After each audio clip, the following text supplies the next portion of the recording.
धरना में उपस्थित पूर्व डिप्टी सीएम जनादेश से विश्वासघात को लेकर भाजपा का धरना कार्यक्रम में पूर्व डिप्टी सीएम ने बताया, मुख्यमंत्री नीतीश का प्रधानमंत्री बनने के सपने को मुंगेरी लाल का हसीन सपना। सत्ता के खिलाफ प्रदर्शन है अपने गृह जिला से। नहीं, देखिए, ये सत्ता के खिलाफ प्रदर्शन नहीं है। यह प्रदर्शन विश्वासघात के खिलाफ ये प्रदर्शन है। 2020 में जिस प्रकार से बिहार के अवाम ने एनडीए को अपना समर्थन दिया और हम सब सत्ता में आए, आत्मनिर्भर बिहार के 7 निश्चय 2 के कार्यक्रम के आधार पर उन्हें नेतृत्व सौंपा, क्योंकि वो तो बिहार विधानसभा में जनता दल यूनाइटेड की स्थिति तीसरे नंबर की थी। लेकिन हम सबों ने भरोसा किया, क्योंकि हम सब हमेशा भरोसे की राजनीति करते हैं, सबका साथ सबका विश्वास।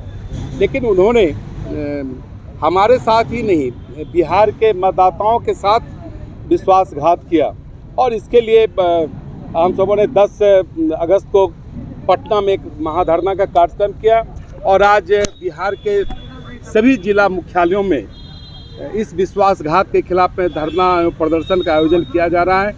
कल बिहार के सभी प्रखंड स्तर पर हम सब इस धरना और जुलूस का हम सब प्रदर्शन करेंगे और बिहार की जनता को बताने के लिए हम सब सड़क पर निकलेंगे।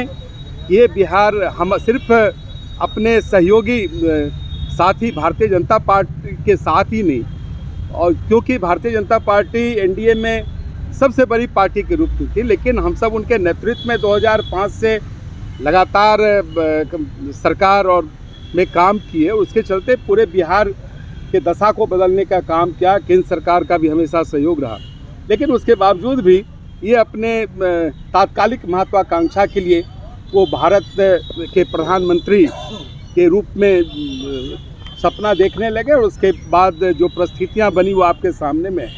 क्योंकि भारतीय जनता पार्टी में प्रधानमंत्री के पद की कोई वैकेंसी नहीं है। हमारे यशस्वी प्रधानमंत्री सिर्फ भारतवर्ष के ही नहीं, पूरे वैश्विक स्तर पर यशस्वी नेता के रूप में उन्होंने एक पहचान बनाई है और भारत को बदलने का काम किया है, एक यशस्वी भारत बनाने का काम किया है। और उन्हें पता था कि भारतीय जनता पार्टी के नेतृत्व में जो एनडीए है वहाँ प्रधानमंत्री की कोई वैकेंसी नहीं है। इसलिए ये इन्होंने इस प्रकार से विश्वासघात करके नहीं, देखिए, वो तो कंफर्ट फील नहीं कर रहे थे। उनकी जो महत्वाकांक्षा थी प्रधानमंत्री की बनने की, तो स्वाभाविक है कि हमारे यहाँ कोई वैकेंसी नहीं है प्रधानमंत्री की, तो वो तो अनकम्फर्ट थे ही। इसीलिए उन्होंने ऐसे पार्टी के साथ जाना पसंद किया सरकार में, जिसके खिलाफ हम सब लड़ाई लड़े। और 2017 में भी श्री नीतीश कुमार जी ने राष्ट्रीय जनता दल के बारे में कहा था कि राष्ट्रीय जनता दल यूनाइटेड को तोड़ना चाह रही है, और ठीक यही पंक्ति उन्होंने 9 तारीख को दोहराया कि भारतीय जनता पार्टी जनता दल यूनाइटेड को तोड़ना चाह रही है। और उस समय उन्होंने भ्रष्टाचार के खिलाफ में अलग हुआ था। और ठीक आज ज़्यादा वक्त नहीं बीता है, भ्रष्टाचार के मुद्दे समाप्त हो गए क्या? ईडी की जांच चल रही है। आने वाले दिनों में क्या परिणाम होना है पूरे बिहार को पता है। तेजस्वी जी तो ट्विटर पर वार करेंगे ही, क्योंकि उनकी जो स्थिति है, जिस प्रकार से उनका पूरा परिवार भ्रष्टाचार में लिप्त है, तो वो तो चाह ही रहे थे कि किसी प्रकार से उन्हें सत्ता में आकर उन्हें संरक्षण मिले। तो नीतीश कुमार को भी ईडी और सीबीआई से डरा रहा है भाजपा, इस तरह की बात करता है? नहीं, देखिए, जो इस तरह के कारनामे करेंगे तो वो तो कानून की अपनी एक प्रक्रिया है।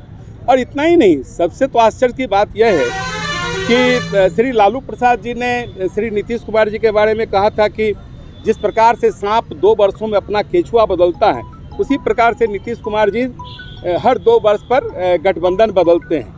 और श्री लालू प्रसाद जी ने ही उन्हें पलटू राम कहा था, मैंने नहीं कहा। मैं तो उन पर भरोसा किया। अब क्या करें? और इतना ही नहीं, जिसको उन्होंने उप मुख्यमंत्री बनाया है, उन्होंने सार्वजनिक तौर पर कहा है कि इससे बड़ा झूठा कोई है ही नहीं।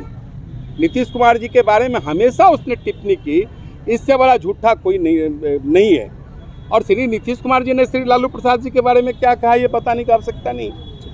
इसलिए हम कोई अपनी बातें नहीं कर रहे हैं, लेकिन ये दोनों दल जो आज स्वार्थ के कारण एक दूसरे से गठबंधन में आ गए हैं और उन्होंने गठबंधन को छोड़ा है, एनडीए को छोड़ा है, तो ये दोनों अपने अपने स्वार्थ की हित पूर्ति के लिए छोड़ा है और इसका जवाब बिहार की जनता देगी। और मैंने तो कल बताया भी कि अगर उन्होंने कहा कि जब हम यूपीए के गठबंधन के लोग बैठेंगे तो 2 मिनट में नेता तय कर देंगे कि भारत के प्रधानमंत्री का उम्मीदवार कौन होगा। मैंने तो उन्हें चुनौती दी है, आप तो हम 1 सप्ताह का समय देते हैं, 1 महीने का समय देते हैं, वो 2 मिनट में नेता तो तय करके दिखा दें कि यूपीए की ओर से प्रधानमंत्री का दावेदार कौन है और उम्मीदवार कौन है। सोनिया गांधी हैं कि राहुल गांधी हैं कि ममता बनर्जी हैं कि केजरीवाल हैं कि हमारे बिहार के नीतीश कुमार जी हैं। बिहार की राजनीति में हुए उथल पुथल के बाद से उप मुख्यमंत्री के पद से पद चिन्हित हुए तारकिशोर प्रसाद पहली बार कटिहार पहुंचे और भाजपा की तरफ से आयोजित जनादेश से विश्वासघात धरना कार्यक्रम में शामिल हुए।